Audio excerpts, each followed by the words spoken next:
मखसूस नशिस्तों की हल्फ बर्दारी के खिलाफ पिटीशन दायर करने का फैसला। वज़ीर आला खैबर पख्तूनख्वा अली अमीन गंडापुर का कहना है कि पहले से मौक़िफ़ था, मखसूस नशिस्तें छीनी गई हैं। कहा था इन नशिस्तों पर हल्फ नहीं उठाने देंगे और हमने ऐसा ही किया।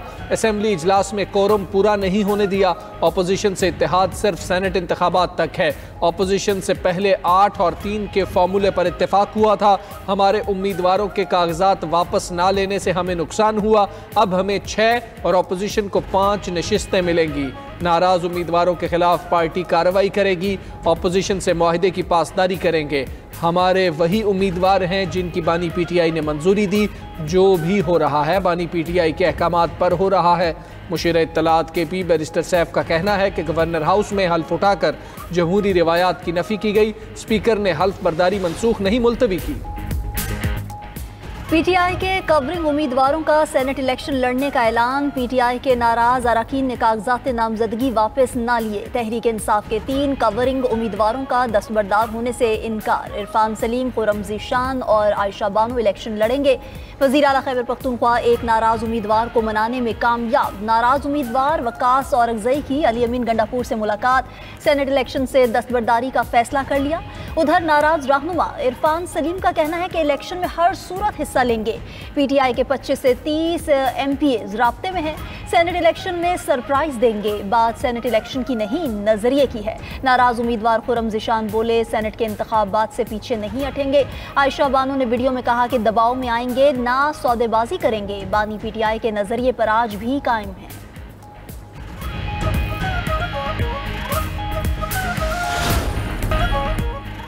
इंडोनेशिया में मुसाफिर बहरी जहाज में अचानक आग लगने से 5 अफराद हलाक हो गए। मकामी माहीगीरों और रेस्क्यू टीमों ने 284 को जिंदा बचा लिया। जहाज पर सवार कई मुसाफिर जाने बचाने के लिए समुंदर में कूद गए। खबर एजेंसी के मुताबिक हादसे के वक्त जहाज तालाड आइलैंड से मानातो पोर्ट जा रहा था। आग लगने की वजह ताहाल मालूम नहीं हो सकी।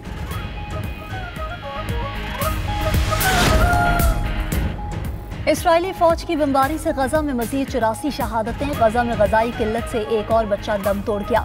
इमदादी मरकज पर इसराइली जारहियत से 73 भूखे फलस्तीनी शहीद हो गए। अरब मीडिया के मुताबिक मई से अब तक इमदाद के मुंतजिर 900 से जायद फलस्तीनी शहीद हो चुके। फलस्तीनी शहदा की मजमूई तादाद 58,895 हो गई। दूसरी तरफ इसराइली फौज का कहना है कि गजा में तैनात इसराइली फौज जहनी मरीज बन रही है। 2 हफ्तों के अंदर 4 इसराइली फौजी खुदकुशी कर चुके हैं। नेतन्याहू के खिलाफ सैकड़ों इसराइली सड़कों पर आ गए। जंगबंदी का मुतालिबा। मराकश के दारुल हुकूमत रबात में भी फलस्तीन हामी सैकड़ों अफराद का एहतजाज। ईसाइयों के रूहानी पेशवा पोप लियो ने गजा में जंगबंदी का मुतालिबा कर दिया। इंसानी कवानीन की पासदारी और शहरियों के तहफ़्फ़ुज़ पर जोर दिया। गजा में ताकत के अंधाधुंध इस्तेमाल और आबादी की जबरदस्ती नकल मकानी की मज़म्मत की।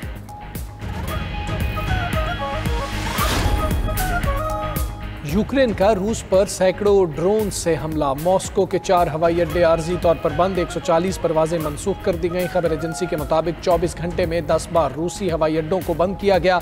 उधर यूक्रेनी सदर ने रूस को अगले हफ्ते अमन मुज़ाकरात की पेशकश कर दी। कहा अमन के लिए क़यादत की मुलाकात ज़रूरी है। तर्जुमान क्रेमलिन ने कहा रूसी सदर यूक्रेन जंगबंदी के लिए तैयार हैं। पुतिन कई बार अमन की ख्वाहिश का इजहार कर चुके हैं। दुनिया अमरीकी सदर के सख्त बयानात की आदी हो चुकी है।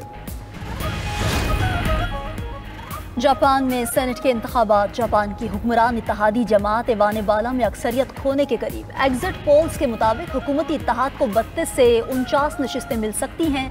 अक्सरियत के लिए 50 नशिस्तें दरकार हैं। खबर एजेंसी के मुताबिक वज़ीर आज़म अशीबा की हुकूमत पहले ही ऐवान ज़ेरी में अक्सरियत खो चुकी है और अब उन पर एतमाद के वोट के लिए दबाव बढ़ रहा है।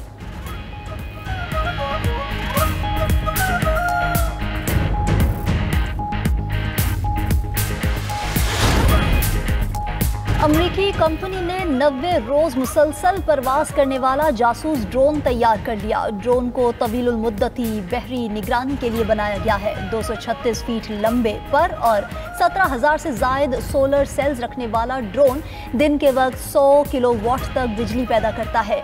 2.5 मीट्रिक टन वजनी ड्रोन 800 पाउंड तक सामान ले जा सकता है। सिक्योरिटी फोर्सेस ने 13 दहशतगर्दों को जहन्नुम वासिल कर दिया। सिक्योरिटी फोर्सेस की मालाकंड और कल्लात में 2 अलग अलग कार्रवाइयां। ISPR के मुताबिक मालाकंड में ऑपरेशन के दौरान 9 भारतीय स्पॉन्सर्ड दहशतगर्द हलाक हुए। सिक्योरिटी फोर्सेस ने 8 दहशतगर्दों को गिरफ्तार कर लिया। लीवीज CTD, पुलिस और इंतजामिया ने भी मुश्तरका ऑपरेशन में हिस्सा लिया। ऑपरेशन 16 से 20 जुलाई तक मालाकंड के मुख्तलिफ इलाकों में किया गया। उधर बलोचिस्तान के इलाके कल्लात में भी 4 दहशतगर्द जहन्नुम वासिल किए गए। ऑपरेशन में फितना हिंदुस्तान का झंडा और हथियार भी बरामद हुए। सिक्योरिटी फोर्सेस मुल्क को अमन दुश्मनों से पाक करने के लिए पुरअज़्म है। सदर ममलिकत और वज़ीर आज़म शहबाज शरीफ ने दहशतगर्दों के खिलाफ कामयाब कार्रवाइयों पर सिक्योरिटी फोर्सेस को खराज तहसीन पेश किया। इजरायली फौज की बमबारी से गजा में मज़ीद 84 शहादतें। गजा में ग़िज़ाई किल्लत से एक और बच्चा दम तोड़ गया। इमदादी मरकज़ पर इजरायली जारहियत से 73 भूखे फ़लस्तीनी शहीद हो गए। अरब मीडिया के मुताबिक मई से अब तक इमदाद के मुंतज़िर 900 से ज़ायद फ़लस्तीनी शहीद हो चुके हैं। फ़लस्तीनी शहदा की मजमूई तादाद 58,895 हो गई। दूसरी जानिब इजरायली फौज का कहना है कि गजा में तैनात इजरायली फौजी जहनी मरीज बन रहे हैं। 2 हफ्तों के अंदर 4 इजरायली फौजी खुदकुशी कर चुके हैं। ईसाइयों के रूहानी पेशवा पोप लियो ने गजा में जंग बंदी का मुतालबा कर दिया। उधर मराकश के दारुल हुकूमत रबात में भी फ़लस्तीन हामी सैकड़ों अफराद का एहतजाज। लंदन के रॉयल ओपरा हाउस में अदाकार ने फ़लस्तीनी परचम लहरा दिया। अदाकार ने डायरेक्टर की तरफ से परचम लेने की कोशिश भी नाकाम बना दी। शायकीन तालियां बजाते रहे। वीडियो सोशल मीडिया पर वायरल। रूसी सदर प्यूटन से आयतुल्लाह खामनाई के मुशीर अली लारिजानी की मॉस्को में मुलाकात। मशरिक़ वस्ता की कशीदा सूरत हाल पर बातचीत। अली लारिजानी ने ईरान के जौहरी प्रोग्राम पर ईरानी क़यादत का मौक़िफ़ प्यूटन तक पहुँचाया।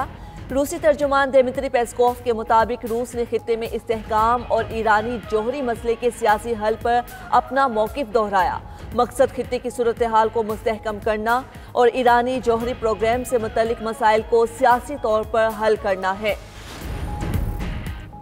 अमेरिकी सदर डोनाल्ड ट्रंप अक्टूबर या नवंबर में चीन का दौरा कर सकते हैं। खबर एजेंसी का दावा। कहा, जनूबी कोरिया में भी ट्रंप की चीनी सदर से मुलाकात का इम्कान है। अमेरिका और चीन के दरमियान तिजारती जंग से आलमी तिजारत और सप्लाई चेन मुतासर होने लगी। ट्रंप ने तमाम ममालिक से दरामदात पर 10% बेस टैरिफ की तजवीज़ दी। चीन जैसे ममालिक पर यह शरह 55% तक है। ट्रंप ने 12 अगस्त तक चीन के साथ मुस्तकिल तिजारती माहिदे तय करने की डेडलाइन दी है। जनूबी कोरिया में शदीद बारिशों से हलाकतों की तादाद 17 हो गई। सैलाबी रेलों और हादसात में 11 अफराद लापता।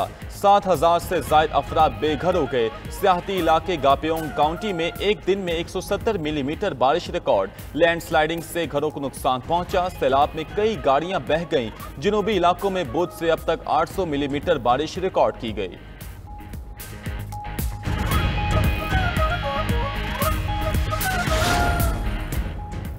भारत में शदीद बारिशों और सैलाब से तबाही। उत्तर प्रदेश में 3 दिनों में 18 अफराद हलाक हो गए।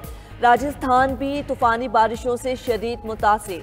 अजमेर, पुष्कर और पाली समेत कई शहरों में सैलाबी सूरत हाल पैदा हो गई। भारतीय महकमा मौसमियात ने उत्तराखंड, हिमाचल प्रदेश, मगरबी बंगाल और केरला में शदीद बारिश के अलर्ट जारी कर दिए।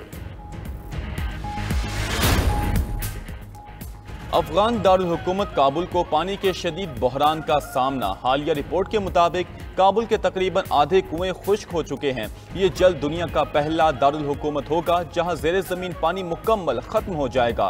काबुल की आबादी में 30 साल में 20 लाख का इजाफा हुआ है।